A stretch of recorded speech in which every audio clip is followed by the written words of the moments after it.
और जाल वाले आइबो।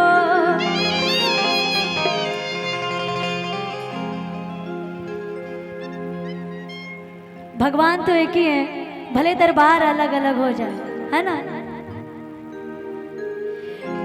कि माई के मूर्तिया अरे कहे रे बड़ुए पंडालवा अलगा अलगा बा, पंडालवा अलगा अलगा बा। भगवान एक के बड़े लेकिन भले दरबार अलग अलग बा। बप्पा के पूजा आज पूरा दुनिया में हो तटे, भले दरबार अलग अलग बा लेकिन बप्पा तय के बड़नो। ऐसे कहो कि गाना जिना हाय बोए मैया जाला वाले गईबो, गाना जिना हाय बोए मैया जाला वाले गईबो।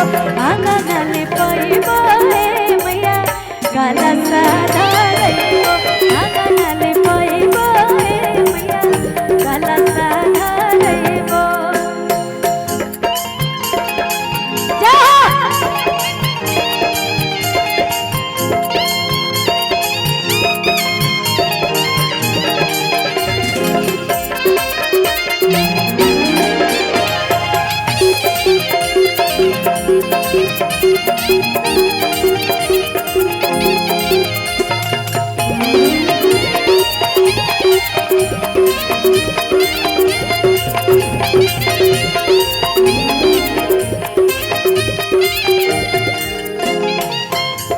हम चाहते कि भजन होता तनी माता बहन लोग तनी एकदम झूम के गावे के बाटे भजन के।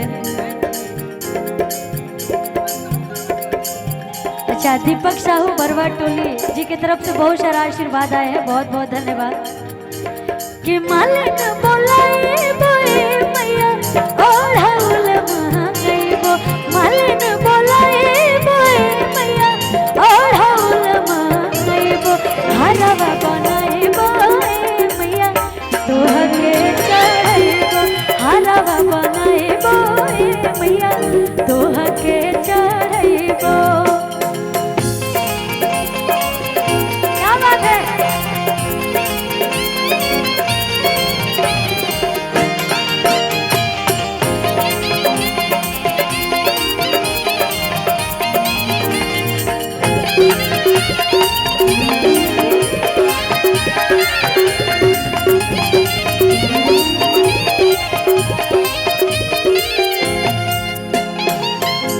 और ये में बड़ी सुंदर एगो लाइन याद है का। दूल्हा रे बड़े दूल्हा रे बड़े दूल्हा, दूल्हा रे बड़े दूल्हा रे बड़े दूल्हा रे। सबका से होई सुकुमार हमार मैया दूल्हा, सबका से होई सुकुमार हमार मैया दूल्हा।